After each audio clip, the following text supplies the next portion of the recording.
Hello दोस्तों, स्वागत है आप सभी का इस यूट्यूब चैनल के ऑनलाइन लर्निंग प्लेटफॉर्म पर। तो हमने देखा था कि भाई पिछले वीडियो में कि किस तरह से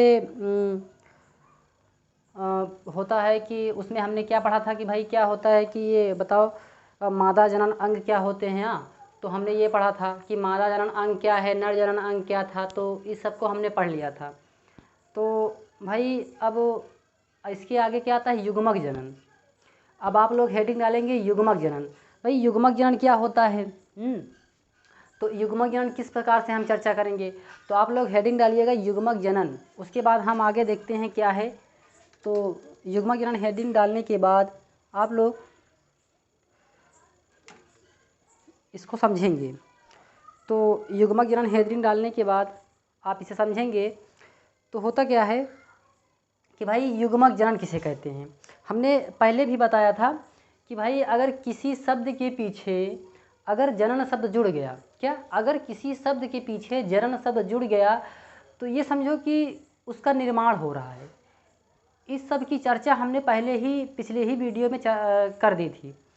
भाई हमने एकदम डिटेल में समझाया था कि अगर जिसके पीछे जिस नाम के पीछे अगर कोई जनन शब्द जुड़ गया तो वहाँ पर क्या होता है कि जो उसके पहले है शब्द, वहाँ पर क्या है कि उसी का निर्माण हो रहा है, बस और कुछ नहीं। तो यहाँ पर क्या लिखेंगे भाई, युग्मक जनन किसे कहते हैं। भाई युग्मक जनन किसे कहते हैं, युग्मकों के निर्माण की प्रक्रिया को युग्मक जनन कहते हैं। बस सीधी सी बात है। तो लिख डालिएगा, आप लोग लिखें। अब उतना तो है जानकार है ही कि क्या लिखना है क्या नहीं। तो युग्मकों के निर्माण की प्रक्रिया को युग्मक जनन कहते हैं। अब क्या होता है कि भाई युग्मक जो होता है, भाई युग्मक जनन नर में अलग होता है और मादा में अलग होता है। तो दो प्रकार के युग्मक जनन होते हैं भाई, नर और मादा।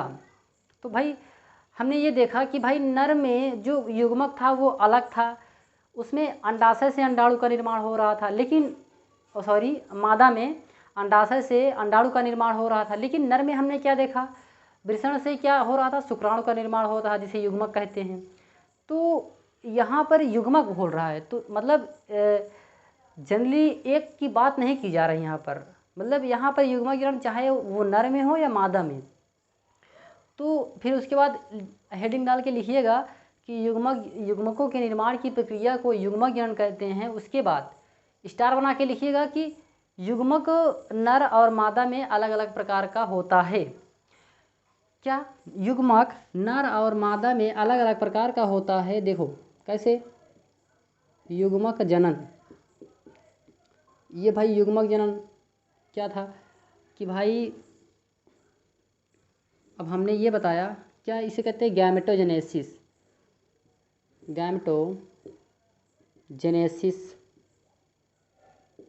ये गैमेटोजेनेसिस। तो भाई अब हमने ये बताया कि नर में और मादा में अलग अलग प्रकार का युग्मक होता है, लेकिन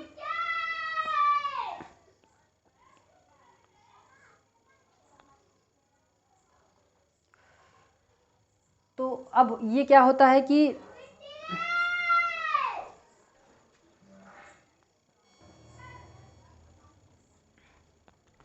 तो भाई हमने क्या देखा कि युग्मक जनन अब क्या है कि भाई नर और मादा में अलग अलग प्रकार का क्या होता है, युग्मक जनन होता है। तो अब यहाँ पर हम किसकी बात करेंगे, नर की और मादा की। भाई नर में क्या होता है, शुक्राणु होता है तो शुक्राणु जनन कहेंगे, और मादा में क्या होता है, अंडाणु होता है तो उसे अंडाणु जनन कहते हैं। तो ये सब क्या होता है, किशोरावस्था में होता है। क्या किशोरावस्था में, किसमें, किशोरावस्था में, किशोरावस्था में। भाई युग्मक जनन जो होता है, युग्मकों का निर्माण जो होता है किशोरावस्था में होता है।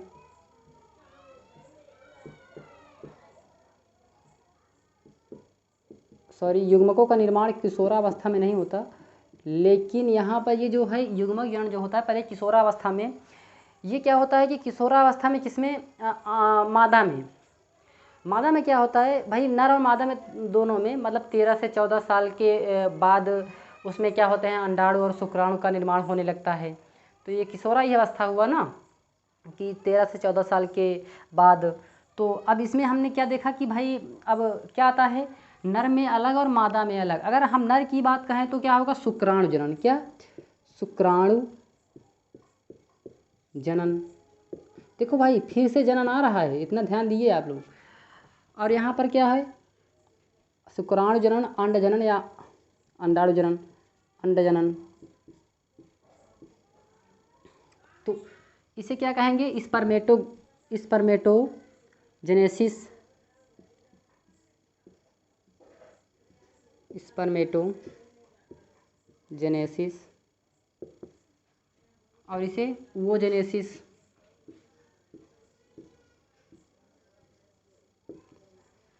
तो भाई अब हमने ये बताया कि स्पर्मेटोजेनेसिस और ओजेनेसिस मतलब नर और मादा दो प्रकार के हुए। अब क्या होता है कि भाई शुक्राणु जनन, देखो जनन इसमें भी आ रहा है और इसमें भी आ रहा है। तो हमने क्या बताया था कि भाई अगर किसी शब्द के पीछे जनन शब्द जुड़ गया तो समझो कि उसका निर्माण हो रहा है। तो किसका निर्माण हो रहा है, शुक्राणु का निर्माण हो रहा है जो उसके पहले रहेगा। तो क्या लिखेंगे, वृषण में शुक्राणु के निर्माण को शुक्राणु जनन कहते हैं, या शुक्राणुओं के निर्माण की प्रक्रिया को शुक्राणु जनन कहते हैं। बस इतना लिखना है। इसमें लिखना क्या है आपको, वृषण में क्या, वृषण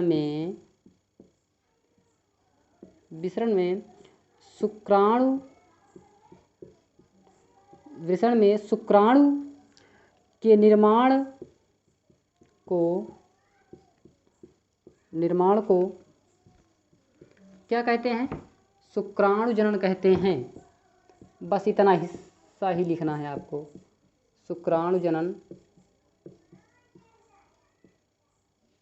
कहते हैं। अब इसमें बात हो गई शुक्राणु जनन में। अब भाई अंडाणु जनन की बात कर लेते हैं हम, क्या अंडाणु जनन की बात कर लेते हैं। तो भाई अंडाशय में क्या, अंडाशय में अंडाणु के निर्माण की प्रक्रिया को या निर्माण को अंडाणु जनन कहते हैं। तो हमने देखा नहीं था पिछले वाले वीडियो में कि अंडाशय से क्या अंडाणु का निर्माण हो रहा है, तो वही है अंड जनन, क्या वही है और कुछ भी नहीं। क्या अंडाशय से अंडाणु का निर्माण या ओवम का निर्माण, अंडाशय से अंडाणु का निर्माण क्या कहलाता है, अंडाणु का निर्माण, अंडाणु के निर्माण को क्या कहते हैं, अंड जनन कहते हैं। बस सीधी सी बात है, या अंड जनन के निर्माण की प्रक्रिया को अंड जनन कहते हैं। बस आप चाहे जैसे भी लिखिए, लेकिन हमने ये बताया कि भाई अंडाणु का निर्माण कहाँ होता है और शुक्राणु का निर्माण कहाँ होता है। तो हमसे ये भी पता चल गया कि शुक्राणु का निर्माण वृषण में होता है और अंडाणु का निर्माण अंडाशय में होता है। बस इतना लिखना है। अब हमको पढ़ना क्या है, शुक्राणु पढ़ना है। पहले हम क्या पढ़ेंगे, शुक्राणु जनन, फिर उसके बाद क्या पढ़ेंगे, अंड जनन। पहले स्पर्मेटोजेनेसिस पढ़ेंगे, फिर उसके बाद ओजेनेसिस पढ़ेंगे। तो होता क्या है भाई कि इसमें स्पर्मेटोजेनेसिस में कि भाई अब ये देखते हैं कि शुक्राणु बनता कैसे है, शुक्राणु बनता कैसे है, उसकी क्या प्रोसेस हैं, क्या स्टेप्स हैं, कौन कौन से उसमें स्टेप्स फॉलो किए जाते हैं। हाँ, तो ये हम सबको देखेंगे। तो आप लोग इतना नोट करिए। इतना नोट करने के बाद हेडिंग डालेंगे शुक्राणु जनन। इसको स्क्रीनशॉट कर लेना, वीडियो पॉज करके आप रोक लीजिए। उसके बाद जब इसको नोट करने के बाद फिर से वीडियो प्ले करिएगा। तो हम इसको इरेज करते हैं, मिटाते हैं। तो भाई हमने क्या कहा कि अगर आप एक प्रॉपर नोट्स बनाइए, पहले नंबर तो अगर आप प्रॉपर नोट्स बनाएंगे तभी समझ में आएगा, और क्योंकि हम एक एक स्टेप वाइज एकदम पढ़ाते चल रहे हैं। और आप ये आपको बोर्ड में, एंट्रेंस में, सभी जगह काम आएगी। अगर आप देखो, बायो ऐसी चीज़ है भाई, जब तक आप थ्योरी नहीं पढ़ेंगे तब तक आप ऑब्जेक्टिव नहीं समझ में आएगा। क्योंकि जब आपको डिटेल में पता ही नहीं तो और क्या बताएं, जब डिटेल में पता होगा तभी तो आप ऑब्जेक्टिव बना सकते हैं। हेडिंग क्या बोले थे भाई, शुक्राणु जनन। अब शुक्राणु जनन मतलब स्पर्म का निर्माण या शुक्राणु का निर्माण, बस इसी को तो डिटेल में पढ़ना है कैसे होता है। स्पर्मेटोजेनेसिस,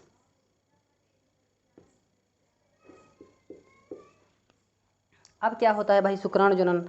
शुक्राणु जनन क्या होता है, इसमें होते हैं शुक्रजन नलिका। देखो हमने बताया था शुक्र वृषण में क्या होता है कि पिछले वाले वीडियो बताया था वृषण में उसमें क्या पाया गया था, कंपार्टमेंट, जिसे क्या कहते हैं वृषणीय पिंडक। तो वृषणीय पिंडक में ही क्या थे, एक अंडाशय की अगर हम बात कही जाए तो वहाँ पर क्या हम देखे थे,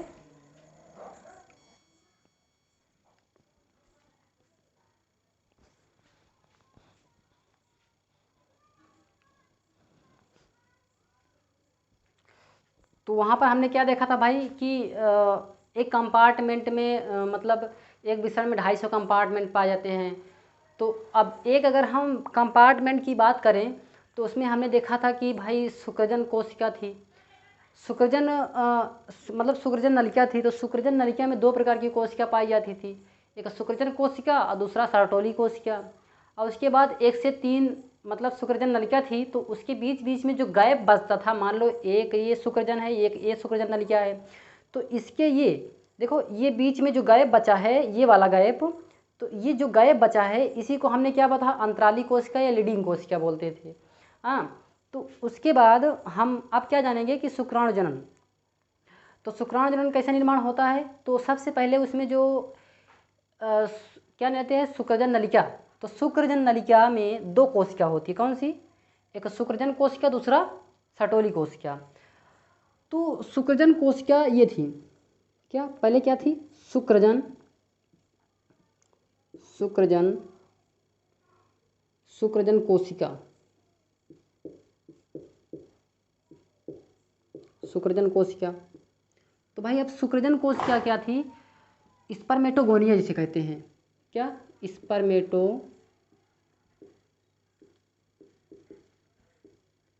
स्पर्मेटोगोनिया। तो भाई शुक्रजन कोशिका में समसूत्री विभाजन होता है। देखो अब स्टेप यहीं से चालू हो गया भाई। अब शुक्रजन कोशिका में समसूत्री विभाजन होगा, क्या, समसूत्री विभाजन होगा और उनके गुणसूत्र में कोई परिवर्तन नहीं होगा, सिर्फ क्या होगा, उनका विभाजन होगा। मतलब एक शुक्रजन कोशिका है तो 2 हो जाएगी, मतलब जब शुक्रजन कोशिका का विभाजन होगा समसूत्री, तो क्या बनाएगा, प्राथमिक शुक्रजन कोशिका बनाएगा। देखो इनमें हम विभाजन किए ऐसे, तो ये क्या बना, ये 2n थी, मतलब 2n भी थी, 2n ये भी थी। तो ये क्या बना कि प्राथमिक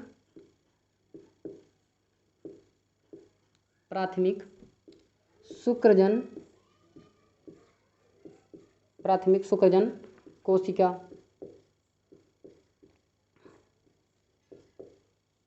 प्राइमरी स्पर्मेटोसाइट,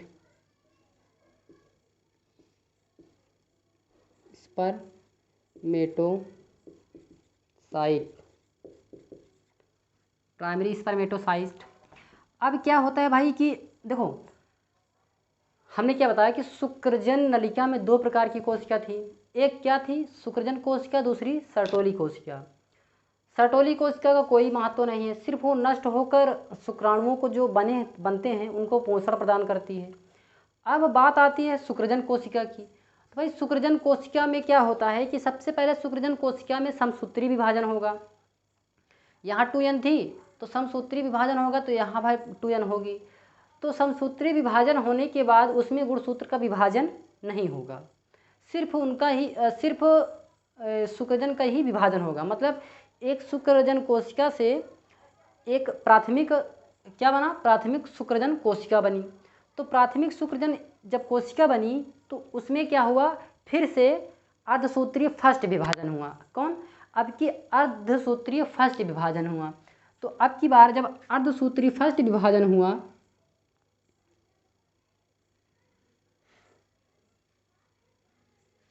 देखो यहाँ पर 2n, मतलब एक प्रकार की और कोशिका 2 विभाजन से बनी, तो यहाँ पर सिर्फ इनका विभाजन हुआ, गुणसूत्र में विभाजन नहीं हुआ, सिर्फ मतलब उनकी कोशिका में विभाजन हुआ बस। अब क्या होता है कि प्राथमिक शुक्रजन कोशिका में फिर से क्या होगा, अर्धसूत्रीय फर्स्ट विभाजन होगा आपकी बार, क्या, अर्धसूत्रीय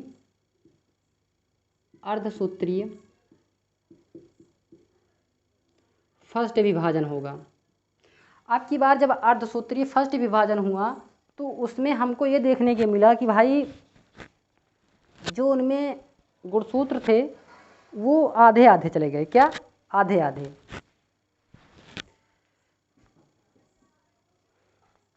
तो अब इसमें क्या है कि भाई जब ये प्राथमिक शुक्रजन कोशिका जब विभाजन हुआ तो इसमें दो प्रकार की कोशिका बनी। कौन कौन सी? एक तो बनी भाई कौन, ये यन, मतलब यन हुआ ये,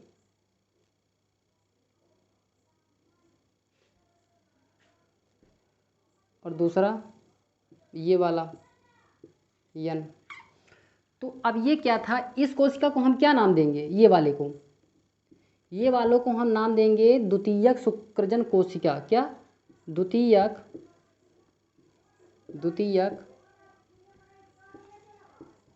शुक्रजन कोशिका, द्वितीयक शुक्रजन कोशिका, सेकेंडरी स्पर्मेटोसाइट,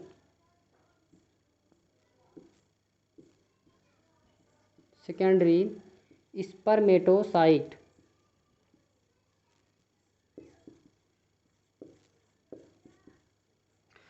सेकेंडरी स्पर्मेटोसाइट हुआ। तो अब ये क्या होता है कि भाई अब इसमें अर्धसूत्रीय सेकेंड विभाजन होता है। क्या? अर्धसूत्रीय सेकेंड विभाजन होता है।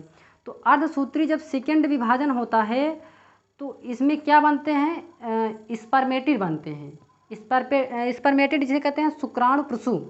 तो अब इसमें फिर से क्या हुआ कि भाई अर्धसूत्रीय सेकेंड विभाजन हुआ। क्या? अर्धसूत्रीय सेकेंड। लेकिन यहाँ पर एक खास बात क्या है कि भाई अर्धसूत्रीय सेकेंड में जो होता है गुणसूत्रों की संख्या आधी नहीं होती है, सिर्फ उनका क्या होता है? विभाजन होता है। बस सिर्फ उनका क्या होता है? विभाजन होता है। तो यहाँ से भी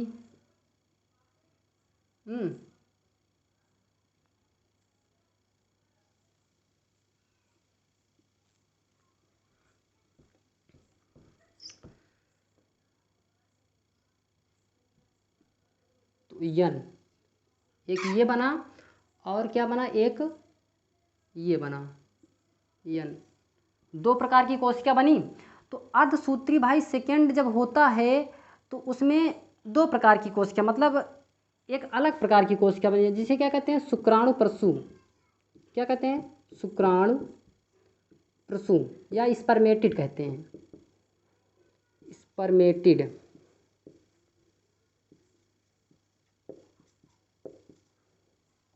स्पर्मेटिड कहते हैं। तो अब ये क्या हुआ कि भाई अब कुल 4 प्रकार की कोशिका बनी। किसने? 4 प्रकार की। देखो यहाँ पर क्या था? यन था, और यहाँ भी यन हो गया। तो अब क्या होता है कि भाई अब इसी चारों से मतलब क्या होता है? अब हर एक शुक्राणु प्रसू कोशिका से हर एक शुक्राणु का निर्माण होगा। तो यहाँ पर एक शुक्राणु ऐसा निर्माण होगा, इसका एक शुक्राणु इसका निर्माण होगा, और एक शुक्राणु इसका, और एक शुक्राणु इसका। तो इन 4 प्रकार की कोशिकाओं का निर्माण हुआ। दिखाई दे रहा है नहीं भाई आप लोग को?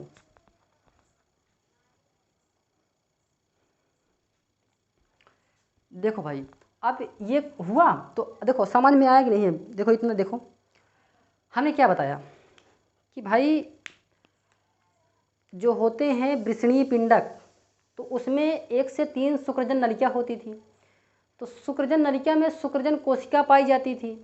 तो जब हमने ऐसे काटा था तो उसको शुक्रजन कोशिका और सर्टोली कोशिका देखने को मिला था।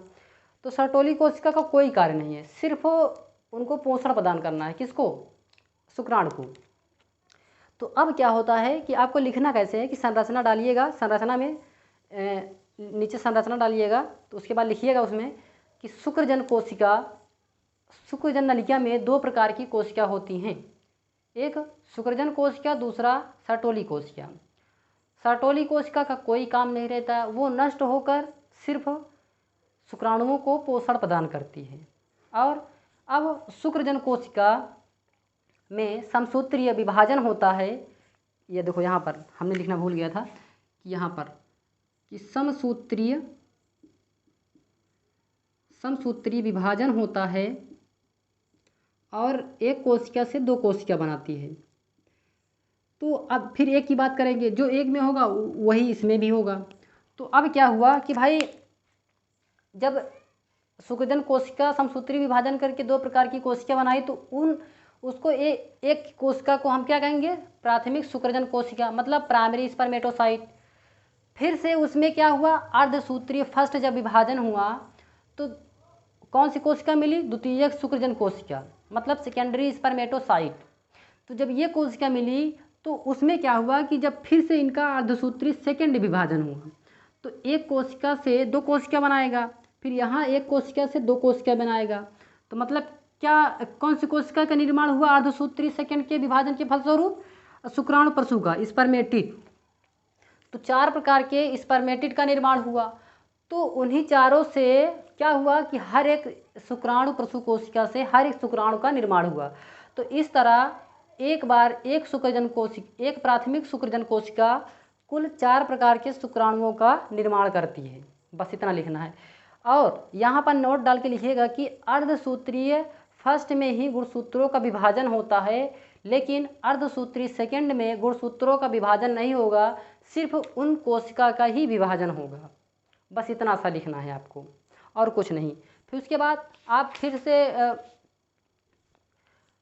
स्टार बना के लिखिएगा उसमें कि भाई द्वितीयक शुक्रजन कोशिका से 2 कोशिका बनती है, जिसे हम क्या कहते हैं, शुक्राणु प्रसू। ये एक मतलब एक कोशिका से 2, 2 से 1 से 2, 2 2 4 हुआ, तो शुक्राणु प्रसू कहते हैं। इस प्रकार से एक प्राथमिक शुक्रजन कोशिका, मतलब एक प्राथमिक शुक्रजन कोशिका का निर्माण होता है। मतलब एक प्राथमिक शुक्रजन कोशिका से कुल 4 प्रकार के, अभी हमने बताया ना कि एक प्राथमिक शुक्रजन कोशिका से कुल 4 प्रकार के शुक्राणुओं का निर्माण होता है।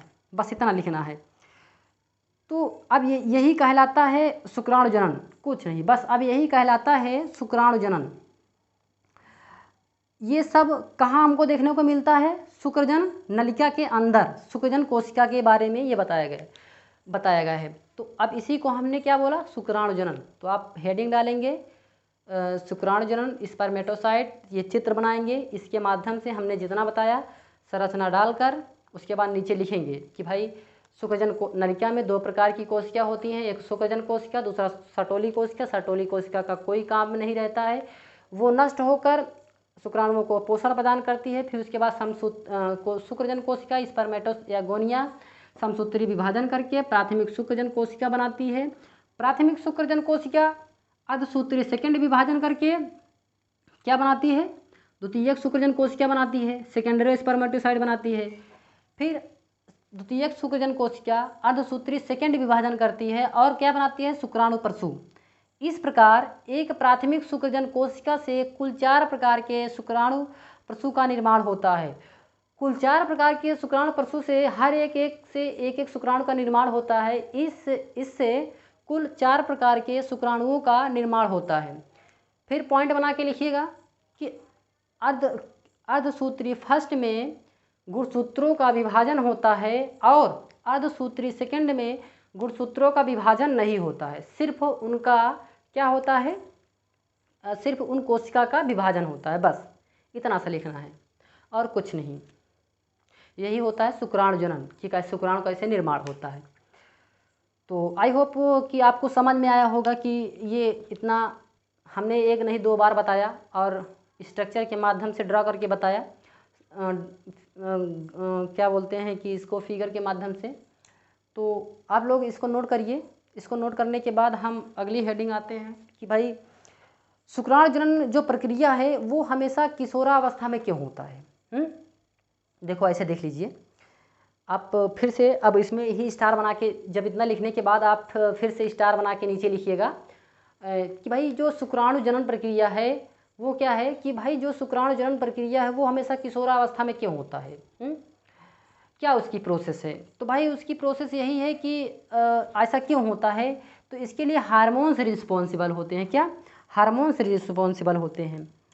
हार्मोन्स कौन रिस्पॉन्सिबल होते हैं, ये होते हैं हार्मोन जैसे GnRH, क्या, ये GnRH, ये क्या होते हैं भाई, ये गोनाडोट्रोपिन रिलीजिंग हार्मोन होते हैं। क्या, गोनाडोट्रोपिन रिलीजिंग हार्मोन होते हैं। ये क्या होते हैं भाई, ये अत्यधिक मात्रा में क्या होते हैं, ये अत्यधिक मात्रा में अग्र पीयूष ग्रंथि पर एक्ट करते हैं। तो ये जब एक्ट करते हैं तब ये इंटीरियर पिट्यूटरी ग्लैंड, जो इंटीरियर पिट्यूटरी ग्लैंड होती है उसको उत्तेजित करते हैं कि भाई तुम उठो उठो, और वे कहते हैं तुम उठो और उठ के दो हार्मोन्स रिलीज करो। कौन कौन सा, एक LH और दूसरा क्या होता है FSH, मतलब एक लुटनाजिक हार्मोन और दूसरा फुलकिल स्टिमुलेटिंग हार्मोन्स। ये दो प्रकार के हार्मोन्स को निर्माण करने को कहता है कौन, इंटीरियर पिट्यूटरी ग्लैंड जो उत्तेजित होता है तो दो हार्मोन्स निकालता है। कौन करवाता है, अग्र पीयूष ग्रंथि। ये किसको बोलता है, इंटीरियर पिट्यूटरी ग्लैंड को, कि भाई उठो और दो हार्मोन्स का निर्माण करो, LH और FSH का। तो ये दो हार्मोन्स जब रिलीज करता है LH और FSH, तो LH और FSH अग्र पीयूष ग्रंथि स्रावित करती है। कौन, LH और FSH अग्र पीयूष ग्रंथि स्रावित करती है। LH जो हार्मोन है यह एक्ट करता है लीडिंग सेल्स पे, मतलब लीडिंग कोशिका पर एक्ट करता है। LH जो हार्मोन है ये एक्ट करता है किसके ऊपर, लीडिंग कोशिका के ऊपर, लीडिंग सेल्स के ऊपर एक्ट करता है। और लीडिंग कोशिका उत्तेजित करता है कि ये, अब लीडिंग कोशिका एक्ट करता है कि ये टेस्टोस्टेरोन स्रावित करे। टेस्टोस्टेरोन क्या है भाई, टेस्टोस्टेरोन एक प्रकार का नर हार्मोन्स है।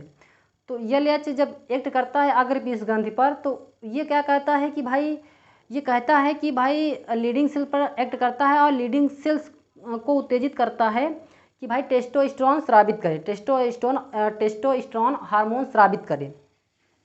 तो और ये क्या होता है, और ये रिस्पॉन्सिबल होता है शुक्राणु जनन को प्रेरित करता है और शुक्राणु का निर्माण हो जाता है। बस इसी से LH क्या करता है भाई, LH टेस्टोस्टेरोन लीडिंग सेल्स पर एक, लीडिंग कोशिका जिसे कहते हैं लीडिंग कोशिका जो होता है, लीडिंग कोशिका, तो ये क्या होता है, लीडिंग कोशिका को एक्ट करता है तो, और इसे कहता है कि क्या निकालो, टेस्टोस्टेरोन निकालो।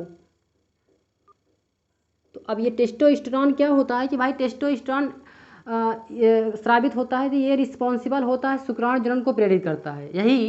यही टेस्टोस्टेरोन क्या होता है, शुक्राणु को प्रेरित करता है। और जब शुक्राणु को प्रेरित करता है तो शुक्राणु जनन कहलाएगा। बस इतना सा लिखना है आपको और कुछ नहीं।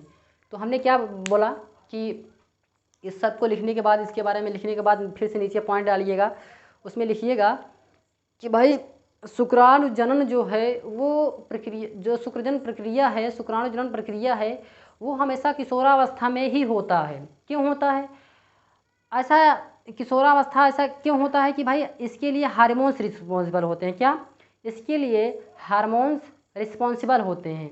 वो हार्मोन्स अग्र पीयूष ग्रंथि पर एक्ट करते हैं। क्या, जो हार्मोन्स होते हैं, कौन सा, GnRH गोनाडोट्रोपिक रिलीजिंग हार्मोन, ये अत्यधिक मात्रा में किस पे एक्ट करते हैं, अग्र पीयूष ग्रंथि पर, अग्र पीयूष ग्रंथि पर एक्ट करते हैं और इंटीरियर पिट्यूटरी ग्लैंड को उत्तेजित करता है कि तुम दो प्रकार के हार्मोन्स को रिलीज करो। कौन कौन से, LH और FSH। तो LH जो होता है ये अग्र पीयूष ग्रंथि पर एक्ट करता है और ये क्या, LH जो हार्मोन है ये कहता है कि तुम लीडिंग कोशिका को स्रावित करो, मतलब लीडिंग कोशिका को स्रावित करती है। तो जब LH जो हार्मोन है या एक्ट करता है लीडिंग सेल्स पर, तो लीडिंग कोशिका पर एक्ट करता है और लीडिंग कोशिका जब को उत्तेजित करता है, तो जब लीडिंग कोशिका को LH ने उत्तेजित किया तो लीडिंग कोशिका ने क्या स्रावित किया, टेस्टोस्टेरोन। अब जो टेस्टोस्टेरोन है वो शुक्राणु का निर्माण करता है। तो इसी प्रक्रिया को हमने क्या कहा, शुक्राणु जनन। बस इतना सा आपको लिखना है और कुछ नहीं। ना समझ में आया तो फिर वीडियो को फिर से आप रिवर्स कर लीजिए, उसके बाद फिर से देखिए, तब आपको अवश्य ही समझ में आएगा। हमने एक बार नहीं 2 बार बताया है, और जितना हमने बोला आप वीडियो को पॉज कर करके रोक लीजिए और कुछ नहीं, रोक कर आप धीमे धीमे लिखिए। समझे ना, समझ में आया कि नहीं। देखो फिर से, अगर नहीं समझ में आया देखो फिर से बोल दे रहे हैं। शुक्राणु जनन जो प्रक्रिया है वो हमेशा किशोरावस्था में शुरू होता है। 13 से 14 साल के बाद। तो ऐसा क्यों होता है? इसके लिए हार्मोन्स रिस्पॉन्सिबल होते हैं। कौन से? GnRH gonadotropin releasing hormone. ये एक्ट करता है अत्यधिक मात्रा में किस पे? अग्र पीयूष ग्रंथि पर। ये अत्यधिक मात्रा में अग्र पीयूष ग्रंथि पर एक्ट करता है और इंटीरियर पिट्यूटरी ग्लैंड को क्या करता है? उत्तेजित करता है कि दो हार्मोन्स रिलीज करे, LH और FSH। LH और FSH अग्र पीयूष ग्रंथि पर अग्र पीयूष ग्रंथि स्रावित करती है। LH जो हार्मोन है वो लीडिंग कोशिका पे एक्ट करता है और लीडिंग कोशिका को उत्तेजित करके क्या निकालता है? टेस्टोस्टेरॉन। वो बोलता है कि टेस्टोस्टेरॉन निकालो। तो टेस्टोस्टेरॉन जब स्रावित होता है तो टेस्टोस्टेरॉन क्या निकालता है? शुक्राणु। तो शुक्राणु को निकालने की ही जो शुक्राणु बन गया, तो इसी प्रक्रिया को हमने क्या कहा? शुक्राणु जनन, और कुछ नहीं। तो ये अब जो टेस्टोस्टेरॉन ये जो निकलता है ये रिस्पॉन्सिबल किस पे होता है? शुक्राणु जनन को। तो शुक्राणु जनन को प्रेरित करता है, इसी क्या कहते हैं? शुक्राणु जनन। बस इतना सा लिखना है। इसके बाद आप इस वाले अध्याय में, इस वाले पार्ट में हम यहीं पर डिस्कस करेंगे और अगला वीडियो हम जल्द ही अपलोड करेंगे। तो अगला वीडियो किस पर होगा? अभी तक हमने क्या पढ़ा? शुक्राणु जनन। आप पढ़ेंगे अंड जनन, मतलब अंडाशय से अंडाणु जनन का कैसे निर्माण होता है। तो हमने इसको पढ़ लिया कि भाई शुक्राणु जनन कैसे निर्माण होता है। तो अब अगले वीडियो में हम पढ़ेंगे कि अंड जनन मतलब अंडाणु का निर्माण कैसे होता है। तो एक दो क्वेश्चन का जवाब है, आप जवाब दे दीजिएगा हमारे कमेंट बॉक्स में। तो हम यहाँ से पूछेंगे कि भाई ये बताओ कि किसमें गुणसूत्र का विभाजन नहीं होता और किसमें सिर्फ कोशिका का ही विभाजन होता है। पहला, किसमें गुणसूत्र का विभाजन नहीं होता और किसमें सिर्फ कोशिका का ही विभाजन होता है। 2 क्वेश्चन। और क्या होता है कि भाई जो ये होते हैं कि भाई अब ये बताओ कि जो LH होता है वो किस पर एक्ट करता है, मतलब किस कोशिका पर एक्ट करता है, ये बताना है। और इंटीरियर पिट्यूटरी ग्लैंड जो होती है किन 2 हार्मोन्स को रिलीज करती है। 4 क्वेश्चन। तो आप 4 क्वेश्चन हमारे 4 क्वेश्चन का जवाब कमेंट बॉक्स में ज़रूर दीजिएगा। इससे ये होता है कि भाई इन सब क्वेश्चन का जवाब अगर दिए रहेंगे तो कभी कभी टकरा भी जाते हैं। जो ऑब्जेक्टिव क्वेश्चन नहीं होता है कि ऑब्जेक्टिव में आते हैं ना कि बोर्ड पेपर में 1 नंबर का 2 नंबर का जो आता है, तो उसमें टकरा सकते हैं। अगर आपको ऐसे मालूम रहेगा तो आप टिक एज इट इज़ कर सकते हैं। नहीं, आप अगर पूरा पढ़े हैं तो आपको और अच्छी बात है कि आप डिफाइन करें। देखो भाई ये सब क्या होता है कि आ जाते हैं 3-3 नंबर 4-4 नंबर के। शुक्राणु जनन किसे कहते हैं, विस्तार में समझाइए। अंडाणु जनन किसे कहते हैं, विस्तार में समझाइए। तो ये सब होता है कि अगर आप इसको पढ़े रहेंगे डिटेल में तो आपको आगे चलकर भी काम देगा। एंट्रेंस वगैरह में सब बहुत ज़्यादा हेल्पफुल रहेगा। तो हिंदी माध्यम से बायोलॉजी इस चैनल पर चलती है, तो आपको किसी भी प्रकार की कोई दिक्कत नहीं है। अगर आपको दिक्कत होगी तो आप कमेंट बॉक्स में ज़रूर कमेंट करिएगा, हम आपकी प्रॉब्लम्स को सॉल्व करने का पूरी कोशिश करेंगे। सो थैंक यू दोस्तों, आज का वीडियो यहीं पर, अगला वीडियो हम जल्द ही प्रोवाइड करेंगे आपको। तो थैंक यू।